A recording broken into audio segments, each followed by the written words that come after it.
Bonjour et bienvenue. Merci de m'accompagner dans la découverte des actualités du jour. Commençons sans tarder.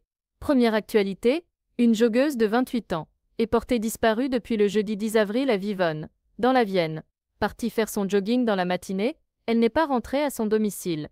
Son père, inquiet de ne pas la voir revenir, a signalé sa disparition aux gendarmes. Un important dispositif de recherche a été déployé, mobilisant 110 gendarmes, une cinquantaine de sapeurs-pompiers et des militaires, appuyés par un hélicoptère, des drones, une moto tout-terrain et une embarcation de la brigade nautique. Les recherches se concentrent dans les bois au sud de Poitiers.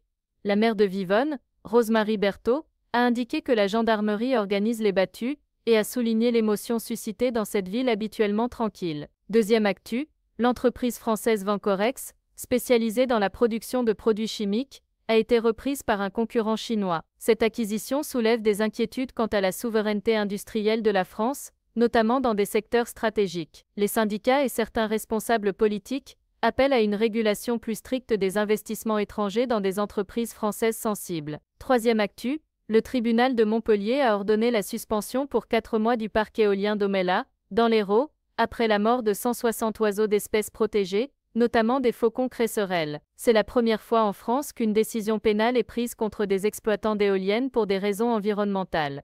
Quatrième actu, le Gabon se prépare à une élection présidentielle cruciale le 12 avril 2020. Les enjeux sont importants pour la stabilité politique du pays, avec une attention particulière portée sur le déroulement du scrutin et la participation électorale. La communauté internationale observe de près cette élection, considérée comme un test pour la démocratie gabonaise. Cinquième actu, ce vendredi 11 avril, Steve Witkoff, émissaire de Donald Trump, a rencontré Vladimir Poutine à Moscou. Les discussions ont porté sur les échanges de prisonniers entre l'Ukraine et la Russie. Cette rencontre marque une tentative de médiation américaine dans le conflit en cours, alors que les tensions restent vives sur le front ukrainien.